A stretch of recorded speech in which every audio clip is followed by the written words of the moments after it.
Hello SPS Astrology lovers, this is Shankar Pratap Singh and you are watching SPS Astrology। दोस्तों, आप लोग जानते हैं कि हमारी तमाम सीरीज चल रही हैं और उसमें से एक जो सीरीज है, अगर किसी पर्टिकुलर हाउस का लॉर्ड अगर किसी डिफरेंट हाउस में जाता है तो उसका क्या इम्पैक्ट हमारी लाइफ में पड़ता है। और इससे पहले काफ़ी वीडियोस बन चुकी हैं और उन सारी वीडियोस का जो लिंक है, यानी सीरीज़ का जो लिंक है, इस वीडियो के नीचे डिस्क्रिप्शन बॉक्स में आपको मिल जाएगा। और भी तमाम वीडियोस के जो लिंक्स हैं वो आपको मिल जाएंगे, तमाम सीरीज़ के जो लिंक्स हैं वो आपको मिल जाएंगे, तो आप वहाँ से भी देख सकते हैं। आज मैं आपको बताने वाला हूँ कि सेकंड हाउस का लॉर्ड अगर सेकंड हाउस में प्लेस्ड होता है तो उसका क्या इम्पैक्ट हमारी लाइफ में पड़ता है। और इससे पहले मैंने बताया था सेकंड हाउस का लॉर्ड अगर फर्स्ट हाउस में है तो क्या होगा, और फर्स्ट हाउस का लॉर्ड अगर डिफरेंट हाउसेस में चला जाता है तो क्या होगा। बहुत अच्छी सीरीज़ है और बहुत लंबे टाइम तक ये सीरीज़ हमारी चलने वाली है। तो आज मैं आपको बताऊंगा सेकंड हाउस का लॉर्ड अगर सेकंड हाउस में प्लेस्ड होता है तो उसका क्या इम्पैक्ट हमारी लाइफ में पड़ता है। पहले तो ये जानते हैं कि सेकंड हाउस है क्या। सेकंड हाउस का संबंध आपकी पर्सनल वैल्यू से है। जो वैल्यू आप अपने एफर्ट्स से बनाते हैं वो आपका सेकंड हाउस है। और सेकंड हाउस के सामने बिल्कुल अपोजिट जो एट्थ हाउस आता है वो दूसरों की वैल्यू का हाउस है। तो सेकंड हाउस यानी आपकी वैल्यू। दूसरा सेकंड हाउस जो है वो फर्स्ट हाउस से सेकंड अवे है। फर्स्ट हाउस यानी आपका बर्थ, सेकंड हाउस यानी बर्थ के बाद की कंडीशन, यानी आपकी फैमिली वैल्यू। जिस फैमिली में आपका जन्म हो रहा है, क्या उनकी वैल्यू है, क्या उनके एथिक्स हैं और क्या वो आपको सिखा रहे हैं, ये भी सेकंड हाउस से देखा जाता है। सेकंड हाउस मतलब आपकी जो आपका जो अर्ली एक्सपीरियंस होता है अपनी फैमिली के साथ जन्म के बाद, वो आपके सेकंड हाउस से देखा जाता है। अगर सेकंड हाउस वीक है तो आप समझ सकते हैं कि अर्ली लाइफ आपकी बड़ी परेशानियों से भरी होगी। सेकंड हाउस अगर बहुत स्ट्रांग है, बहुत अच्छा है, सेकंड हाउस का लॉर्ड अगर सेकंड हाउस में प्लेस्ड है तो जो आपका बचपन रहा होगा वो बहुत अच्छे से गुजरा होगा। तो सेकंड हाउस का संबंध हमारी वैल्यू, हमारी लिनियज, हमारी फैमिली और जो भी हमारी होर्डेड वेल्थ होती है उसका संबंध सेकंड हाउस से है। सेकंड हाउस का संबंध आपकी स्पीच से है। सेकंड हाउस का संबंध आपकी नॉलेज से भी है। जो भी नॉलेज आप गेन करते हैं, चाहे वो एस्ट्रोलॉजी की नॉलेज हो, चाहे वो सोशल साइंस की नॉलेज हो, चाहे वो साइंस से संबंधित कोई नॉलेज हो, किसी भी प्रकार की नॉलेज, चाहे वो वेद या वेदांत की नॉलेज हो, वो सेकंड हाउस से देखा जाता है। सेकंड हाउस यानी आपकी नॉलेज। और नॉलेज का संबंध सेकंड हाउस से कैसे जुड़ता है। देखिए, आपके पास अगर नॉलेज होगी तो उसी से तो आपकी वैल्यू बनेगी। आप जितने अच्छे तरीके से कम्युनिकेट करेंगे उतना अच्छा आप अर्न करेंगे और उससे आपकी जो वैल्यू है वो ऐड होगी। आपकी फैमिली का सपोर्ट जितना ज़्यादा आपको मिलेगा उससे आपकी जो वैल्यू है वो ऐड होगी। और जो भी आपके पास एसेट्स है, लिक्विड मनी है, कैश मनी है, जेम्स एंड ज्वेलरी है, उससे भी आपकी वैल्यू बनती है। इसलिए सेकंड हाउस को धन भाव बोला जाता है, यानी वैल्यू एंड वेल्थ का हाउस बोला जाता है। सेकंड हाउस का लॉर्ड अगर सेकंड हाउस में प्लेस्ड हो तो आपको जो भी कुछ मिलना है, आपकी जो भी कुछ वैल्यू है, वो आपको अपनी फैमिली के द्वारा मिलेगी। जब भी आप कम्युनिकेट करेंगे, जब भी आप बोलेंगे, उसके द्वारा आपको आपकी वैल्यू मिलेगी। और जो भी पैसा आप गैदर करेंगे, इकट्ठा करेंगे, उससे भी सोसाइटी में आपकी वैल्यू बढ़ेगी। अब सेकंड हाउस का लॉर्ड कौन सा प्लेनेट है, इसको समझना बहुत जरूरी है। जो भी प्लेनेट सेकंड हाउस में प्लेस्ड होगा या जिस राशि में प्लेस्ड होगा, कौन सी राशि आपके सेकंड हाउस में आती है, क्योंकि 12 एसेंडेंट होते हैं, अलग अलग लगन होते हैं, तो 12 एसेंडेंट के हिसाब से जो आपका सेकंड हाउस है उसकी राशि बदल जाती है। अब राशि अगर बदल जाएगी तो राशि के लॉर्ड्स भी बदल जाएंगे। जैसे एरीज एसेंडेंट की अगर हम बात करें तो सेकंड हाउस जो है वो टॉरस के कंट्रोल में होगा, और टॉरस का लॉर्ड क्या है? टॉरस का लॉर्ड है वीनस। वीनस की प्लेसमेंट अगर सेकंड हाउस में तो क्या होगा? अगर हम टॉरस एसेंडेंट की बात करें तो सेकंड हाउस जो है वो जेमिनी के कंट्रोल में होगा, और जेमिनी का जो लॉर्ड है वो है मरकरी। अगर मरकरी जेमिनी साइन में सेकंड हाउस में है तो क्या होगा? इसी तरीके से 12 लगन में सेकंड हाउस जो है वो अलग अलग तरीके से काम करता है, यानी उनके जो प्लैनेट्स हैं वो बदल जाते हैं, उनकी राशियां बदल जाती हैं। अब जब राशि बदल जाती है तो राशियों का स्वभाव भी बदल जाता है। अब हम बात करते हैं कि अगर सन की प्लेसमेंट सेकंड हाउस में होती है, लियो साइन अगर आपके सेकंड हाउस में आता है, तब आपकी वैल्यू कैसे बनेगी? यहां पर आपके डायनेमिक परफॉर्मेंस के थ्रू, आपके क्रिएटिव टैलेंट के थ्रू, आपके इंटेलिजेंस के थ्रू और आपके ऑरा के थ्रू आपकी वैल्यू बन सकती है। अगर आप कोई पॉलिटिकल लीडर हैं, अगर आप कोई फिल्म एक्टर हैं, अगर आप कोई क्रिएटिव टैलेंटेड आर्टिस्ट हैं, तो उसके कारण आपको आपका सेकंड हाउस मिल पाएगा, यानी आपको आपकी वैल्यू मिल पाएगी। मून की प्लेसमेंट अगर सेकंड हाउस में होती है, कैंसर साइन अगर सेकंड हाउस में आता है और मून अगर अपने ओन साइन में प्लेस्ड है, तो आप अपनी फैमिली के लिए, अपनी वैल्यू के लिए और अपने होर्डेड वेल्थ के लिए बहुत ज्यादा इमोशनल रहेंगे। आप जितने ज्यादा इमोशनल होंगे उतना ही ज्यादा आप सेकंड हाउस की चीजों को गेन करेंगे। मून का संबंध हमारी मदर से है, सन का संबंध हमारे फादर से है। सन अगर सेकंड हाउस में है तो फादर के थ्रू भी वैल्यू मिलती है, और अगर मून सेकंड हाउस में है तो मदर के थ्रू या मदर की फैमिली के थ्रू आपको आपकी वैल्यू मिल सकती है। जैसे आपने देखा होगा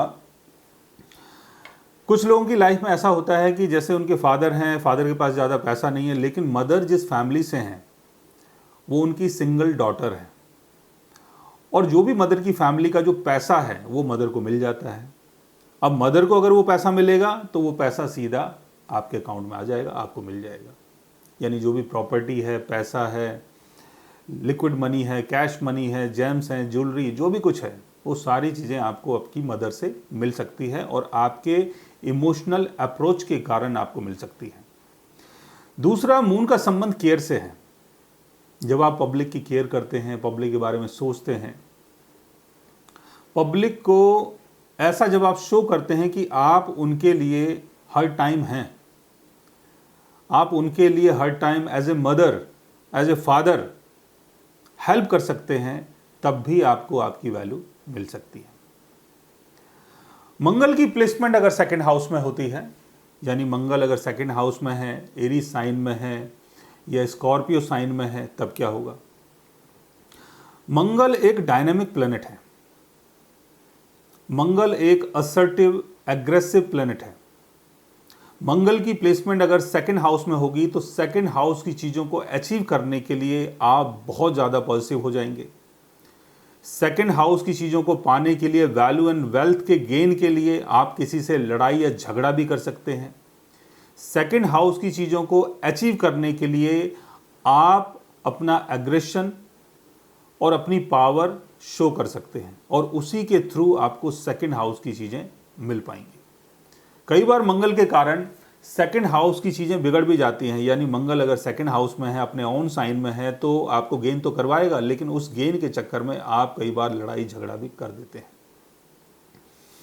और जो भी आपका एथलेटिक परफॉर्मेंस है, आप कोई स्पोर्ट्स पर्सन हैं, आप कोई वॉलीबॉल प्लेयर हैं, आप कुछ ऐसा काम करते हैं जहां पर आपका शरीर यूज होता है, उसके थ्रू भी आप second house value and wealth को अचीव कर सकते हैं। मरकरी की प्लेसमेंट अगर सेकंड हाउस में होती है, मरकरी अगर सेकंड हाउस में है और अपने ओन साइन में प्लेस्ड है, तो आपके कम्युनिकेशन के कारण, आपकी राइटिंग स्किल के कारण, आपके बिजनेस के कारण, आपके ट्रेड के कारण आपको सेकंड हाउस की चीज़ें मिल पाती हैं। आप यहाँ अपनी चीज़ों को बताने के लिए बहुत क्लियर होते हैं। जब भी आप किसी को बताते हैं, किसी से बात करते हैं, तो आपकी चीज़ें सारी क्लियर होती हैं, तो उसके थ्रू आपको आपकी वैल्यू मिल पाती है, यानी सेकंड हाउस मिल पाता है। जुपिटर की प्लेसमेंट अगर सेकंड हाउस में होती है तो आपके फिलोसफिकल नॉलेज के कारण, आपके स्पिरिचुअल इंटरेस्ट के कारण, आपके विजडम के कारण और आपकी ऑप्टिमिस्टिक थिंकिंग के कारण आपको सेकंड हाउस की चीज़ें मिलती हैं। आप बहुत ज़्यादा आशावादी होते हैं, बहुत ज्ञानवर्धक बातें करते हैं, नॉलेज का भंडार आपके अंदर है, आप काफ़ी नॉलेज को गेन करते हैं, आध्यात्म की बातें करते हैं, तो उसके थ्रू आपको सेकंड हाउस की चीज़ें मिल पाती हैं। और सेकंड हाउस की जो चीज़ें हैं यानी वैल्यू और वेल्थ जो है वो धीरे धीरे करके इंक्रीज होती चली जाती है। जुपिटर अगर सेकंड हाउस में है तो आपको तमाम अलग अलग लैंग्वेज की नॉलेज होगी। आपको मराठी, आपको हिंदी, आपको गुजराती, आपको असमिया, आपको उड़िया, आपको इंग्लिश, आपको फ्रेंच, तमाम चीज़ें, तमाम नॉलेज आप गैदर करेंगे और उसके थ्रू भी आपको आपकी सेकंड हाउस की चीज़ें मिल पाएंगी। वीनस की प्लेसमेंट अगर सेकंड हाउस में होती है तो अपने एस्थेटिक अप्रोच के थ्रू, कलात्मक चीज़ों के थ्रू, क्रिएटिविटी के थ्रू, फैशन के थ्रू और अपने फेस और अपने ऑरा के थ्रू आपको सेकंड हाउस की चीज़ें मिल पाती हैं। कई बार इसमें ऐसा भी होता है कि आपकी मैरिज हुई तब भी आपको सेकंड हाउस की चीज़ें मिल गई, बिकॉज लिब्रा साइन का संबंध मैरिज से है। कई बार ऐसा भी होता है कि आप बहुत अच्छे सिंगर हैं, उसके थ्रू आपकी जो सेकंड हाउस की चीज़ें हैं वो बढ़ गई, बिकॉज टॉरस का संबंध सिंगिंग से होता है। जब भी आप गाना गाते हैं, जब भी आप लोगों के सामने आते हैं, आप एक बड़े सुपरस्टार बन जाते हैं और उसके थ्रू आपको काफ़ी अर्न होता है। तो अपने क्रिएटिव टैलेंट के थ्रू, अपने सेंसुअल प्लेजर के थ्रू भी कई बार लोग अमीर बन जाते हैं। किसी के साथ वो रिलेशनशिप में आए और बाद में उस पर्सन ने उसको काफ़ी पैसे दे दिए।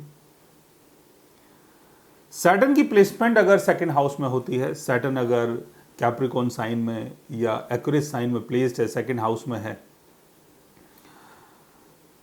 तो अपनी कंसिस्टेंसी और परसिस्टेंसी के थ्रू आप सेकंड हाउस की चीज़ों को गेन करते हैं।